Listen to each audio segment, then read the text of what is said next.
Welcome to the Power Lunch Podcast, your midday dose of boldness, brilliance, and a little bit of badassery. I'm Amy Sousa, here with my powerhouse co-hosts, Tracie Munce and Lisa Carmichael, and we're coming in hot to shake things up. Each week, we dish out bite-sized, high-impact conversations on business, health, purpose, wealth, and the wild, beautiful chaos in between. Whether you're building your dream, rebooting your story, or just catching your breath, this is your space to get grounded, inspired, and reignited.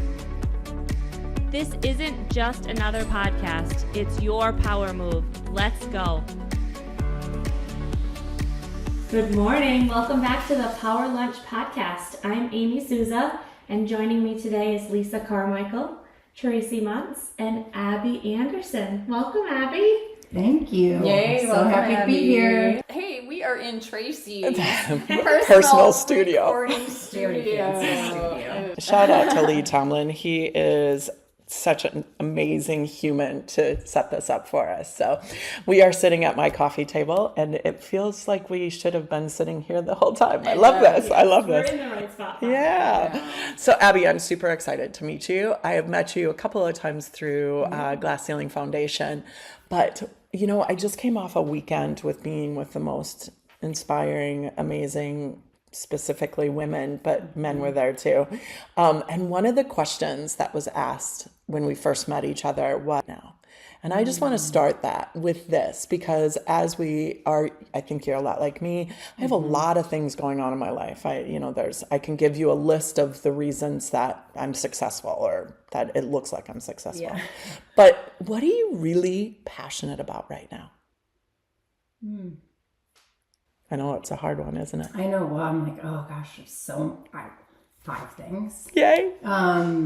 But I'm just going to go back to the one I think that is like a undercurrent in all of the things I'm passionate about, which is specifically getting more money into the hands of women and getting more women at leadership tables and in decision-making roles. Wow. Yay. That makes me want to run through a wall. I'm so fired up about that. That's awesome, Abby. So I'm not just now, but I feel like that is what I am so passionate about. Yeah. And it shows up in many different ways in my life. Mm-hmm. But that is the overarching theme. I love that, because when we talk about money, it makes some women, and I can attest to this, that your stomach starts to do that loop-de-loop, ugh, I don't want to talk about money. I mean, which is why we need to talk about it. Exactly. We have to have more conversations. We don't talk about it as women enough. Yeah, men don't have any problems talking about it. Right. None. Right. They're always talking about it. So tell me where that started. Where did that passion start? For me, I ended up spending 15 to 17 years in financial services, and which is not where I thought I would spend my career. And I think that in watching, I had the privilege of seeing how our clients handled their money, how they worked together as couples or as singles too. A lot of single women who did amazing things with building their wealth and making good choices, couples, and seeing that dynamic. And then I think also just observing people, I'm going to say my mom's friends and women who had gone before me, who maybe had chosen to stay out of their finances and then kind of got burned by it. And still in my conversations with friends and people today, it's amazing to me how little some women know about where their money is, what it dares me up, because I'm it's 2026. We got to do better. We can't get burned like that again. We have the knowledge, we have the power. I don't really have the interest. I mean, I'm not dying to look at investment accounts and all that, but I know how important it is to just have basic understanding and access so that I feel like I have choice and like I have the power to live the life that I want. So I'm like, that kind of is maybe a long journey, but it started I now see how working in the financial services industry was sort of the education that I needed for my own life. Right. And now I am really passionate about. So where does a woman start? Give us just a couple of places that if they're on the other side of this and they're like, okay, I need to get at least some information. Yeah. One of my mentors, Keith Cunningham, always talks about almost like a pilot. They have to have the instruments in front of them.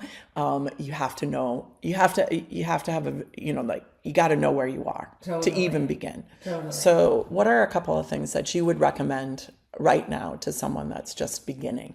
Yeah.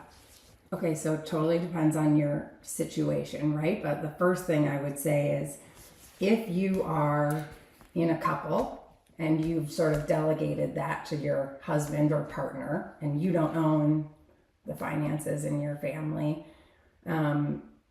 go to the meeting. If you have a financial advisor, start by just going to the meeting as an observer. Because so many times I think one partner might not have come to their annual meeting, and that just doesn't work. Like, you got to have both partners at the party. So go. If you go to the meetings, that's great. The next step would be speaking up at them and sharing your dreams, hopes, wishes, and asking questions. There are no dumb questions. Asking questions so you can start to educate yourself. That's one group. Another group is, like I say, there are people who probably don't have a financial advisor, or maybe don't have a partner or spouse. And for them to just be like, kind of what you said, put it all in one place. Like, make a list of accounts you have, savings you have. We all collected random IRAs and different accounts from different jobs, 401ks that we have.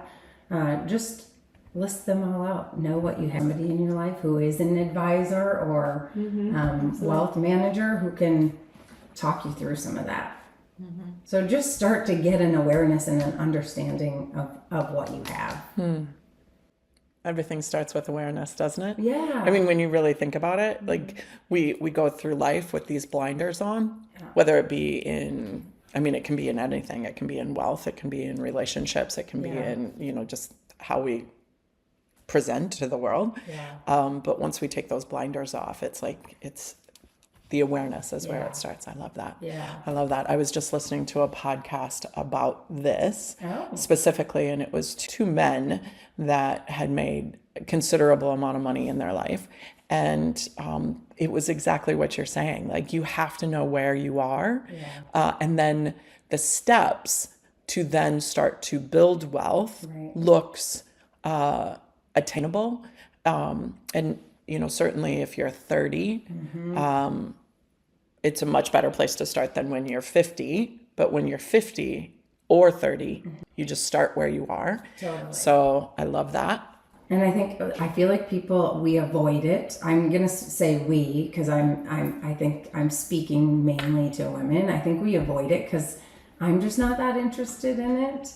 But I know it's important. And I think you just have to stop avoiding it and start looking at what you have, because it is so powerful. And I think one of the coolest comments that clients would have as they left a annual meeting is that they were like, this is like, therapy. Like, I feel so much lighter. Like, that was such an amazing experience. It's like, if you can just stop avoiding it and look at it, I think it's so therapeutic and puts you in a place of power. Have you noticed, we had this discussion, I think this was you, Tracie, where we had talked about, it doesn't matter how many zeros are behind your profit. People are still experiencing problems with their finances, with their decisions, with their fears. So, we always, I think as entrepreneurs, we're like, well, when I get to that point, totally, things will be so great. But have you experienced that yourself where you've seen, you know what, there will always be issues happening, whether you're a $100,000 income generator or a $3 million income generator? Totally. Yeah. Wouldn't that be nice to have that client? Yeah. Oh, yeah. There's always issues and challenges. And I have this idea of when I get to this number, all of my problems will go away, right? Like I will have arrived. That means freedom to me. And I was just having this conversation with some friends that somehow it feels like every time then you get to that number, it's still not. You have the same problems. You don't feel that feeling of relief and like you have arrived. And we were just talking about working through that idea of like success and how it's always changing and you're kind of always chasing it. But I feel like I wandered from your question. Sorry, I got back into my excitement about defining success and numbers. I think, yeah. And you were talking about like issues, challenges that entrepreneurs face. Well, money doesn't answer. Yeah. It's freedom that we're chasing, right? I mean, it's not, it doesn't have to, like, if we're chasing a number, the number is always going to be a moving goalpost, always, because there's, you know, we elevate our lifestyle based on the amount of money in our checking account. Yeah. I mean, a lot of people do, right? Consciously So, or yeah. unconsciously, So yeah. all of a sudden I need, you know, for two people, now I have more money. I need a bigger house. I need it by the lake. I need it, you know, I need. Yeah. Where we're trying to fill a hole with money. So the more that we can look at money as the source of freedom, right? So what does freedom feel like? And how can I implement freedom into my life today without the money? Because it's all about the problems it will come with us always. Yeah. But to have more, we have to become more. Yeah. So when we look at money and then the information that money gives us as an access to freedom, which for freedom for me looks like options. Yeah. That I have options. I don't buy this because it's the only thing I can afford. I buy it because it's my choice. Or I participate in this event because it's a choice, not, oh, well, that's the best ticket I could, you know what I mean? I mean, for me, freedom is choice.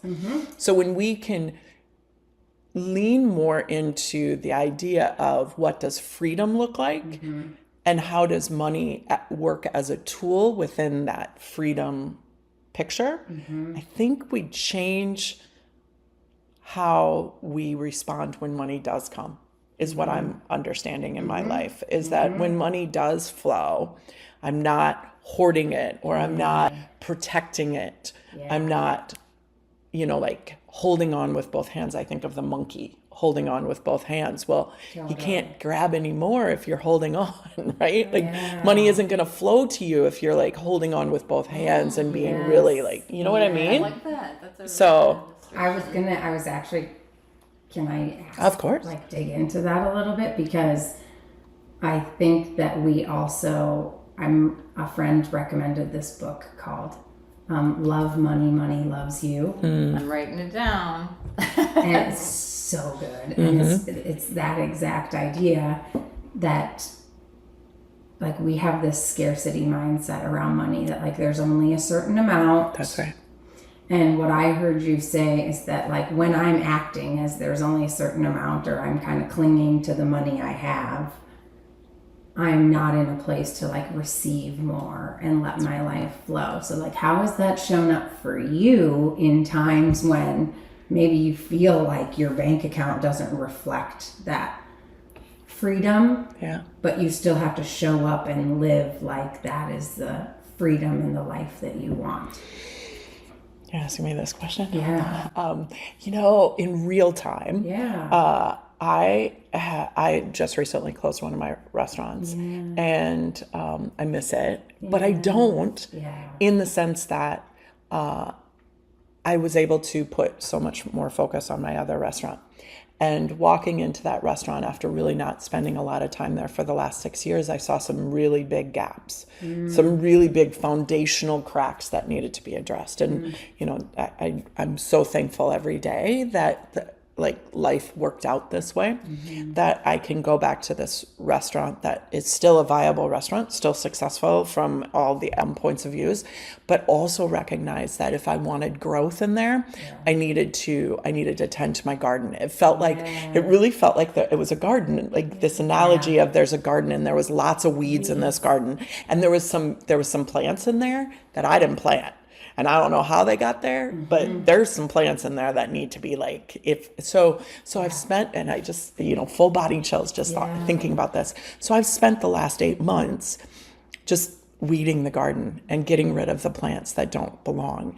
And now I'm sitting in this garden that is so beautiful, and I can just see the richness of watching things grow. My staff, I got it, like just a shout out to them. World Cup, like this last World Cup, watching them just blossom into we had so much fun. So cool. Right? Like, but financially, I also saw that we had been holding on, scraping by, like just, and you know, the beginning of the year didn't help. There was a lot of stuff going on in the political culture that didn't help that.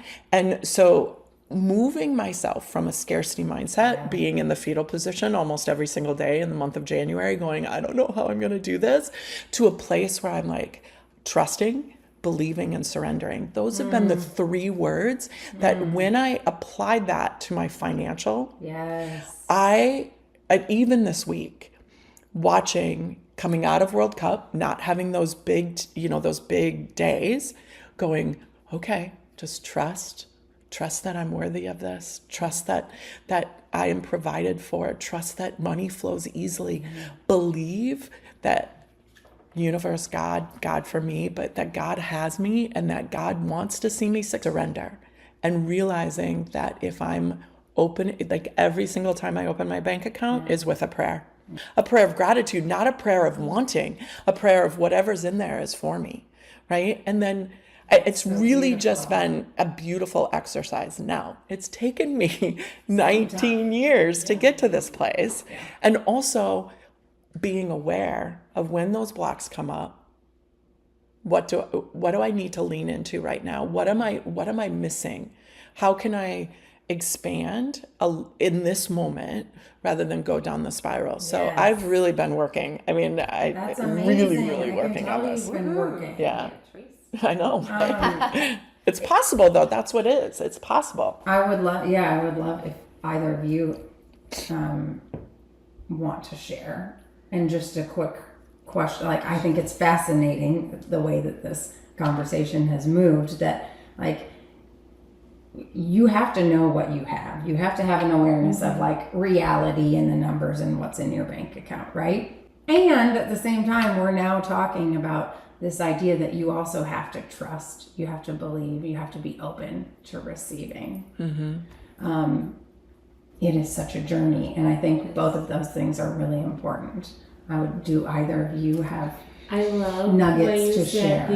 You're weeding the garden, Tracie, because I feel like in my business, having the right people in the right seats is really moving in the right direction for me. So just having the right people. And as an EOS implicator, is that what you're helping business owners with on a daily basis? Finding those challenges and Totally. I mean, yes, the work that I get to do with EOS, the entrepreneurial operating system, is really, I love the garden analogy, but is making sure that you have the right people in the right seats. And it's just an operating system that gives you this rhythm for consistently looking at the garden, weeding it out, making sure that you have the correct plants in there that are growing and that it's going in a direction that you want it to. It's like, it's kind of both of those. I love that transition, Amy, because it really is kind of both of those things. EOS, I would say, is like, let's talk about the practical stuff. Let's get the numbers down because that's important. And let's also constantly be looking at our vision and dreaming and making sure that we're, creating this business and this life that we want. And So it's brilliant creating. that you pulled that That's so together. good. I was like, those are very. The biggest obstacle is when companies are trying to scale and they don't. The biggest obstacle. A couple things. One of the biggest obstacles is usually what I see is that the people that somebody had on their team to get their business to, let's say, $500,000 or $1 million is often not going to be the same group of people that is going to take it to the next place. And that's really hard to either move those people, to let go of those people, or to even just face the fact that it might need to look different. So that I would say that's one. The second one is like the growth of the founder, the owner, the leader. Like that person and that human has to grow and evolve and work on themselves because their business is such a reflection of the work that they're doing. Tony Robbins says that the chokehold of any business is the psychology of the owner. Yeah, and it's so true. It's so true. This has been such a fascinating conversation, and we're going to have a part 2. So we're going to end right here, and then we're going to come back for a part 2. But if somebody doesn't come back for part 2, give me one wealth strategy right now that somebody can implement besides the get into the meeting and speak up. Just one thing that they could do to start earning wealth today. Start earning wealth today. Open a investment account and start saving. I think a lot of us like to hoard money and not actually invest. Spend every cent. So what's fascinating is I was just saying about that podcast, and what they said is to automate it. $25 a month maybe. Like That's open right. a Schwab investment account. You don't need an advisor. You can just go open it online and put $25. And they said do 1 hour of your pay every week. Oh. So like 12%. Okay. So if you make that. $25 an hour, put $25 in. But the first hour that you work every week goes to pay you. Oh, I like that. I like that too, right? And it's automated. Abby, before we check out, how can people find you? People can find me on, you can Google Abby Anderson EOS, and my site will pop up, or my Instagram, which is heyabby.eos. Okay. Or my email is just abby.anderson@eosworldwide.com. Okay. Well, thank you, Thank Abby. you. This has been fun. Yay! This is so good. Let's go. Let's go. Thank you so much for joining us for today's episode. If something we shared sparked a new idea, gave you a fresh perspective, or simply made you feel seen, we'd love for you to pass it on. Share this episode with a friend, a colleague, or a fellow powerhouse woman who's walking her own journey. And if you haven't yet, don't forget to subscribe so you'll never miss an episode. Until next time, keep showing up, keep rising, and remember, there's no ceiling you can't break through.